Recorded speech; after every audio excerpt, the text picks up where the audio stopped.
Unemployment improved radically over the past month, dropping to 5.1%. Let's go live to Business Editor Ross Greenwood. Ross, they hit it out of the park. No one predicted this. I'm allowed to say that, yourself included. What do we read into this? Well, look, it just shows just how strong Australia's economy is right now, Tom. It's one of those situations where I think even in the best mind of the government, the Reserve Bank, they couldn't have imagined that the recovery in jobs would be as swift as it has been. So even over the past 12 months, there's been some 980,000 new jobs created. Now, of course, many of those were lost during the pandemic and the lockdowns that Australia experienced last year.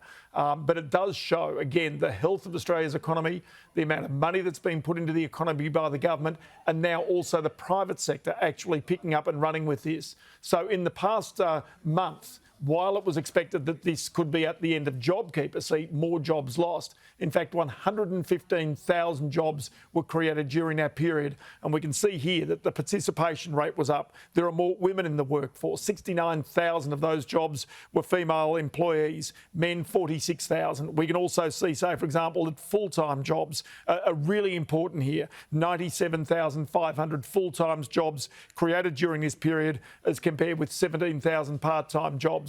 The number of hours worked is significantly higher. And really you would expect, given this trend, notwithstanding the Victorian lockdown, before then the Victorian unemployment rate had fallen to just 4.8%. It may get a little worse as a result of the most recent lockdown. But what you can see is that the plans for the Reserve Bank and the government to get this unemployment rate well down into the low fours is on track and could be happening much, much faster than what anybody ever imagined, certainly not Australia's economists or banks, and I'd suggest perhaps not even the government itself.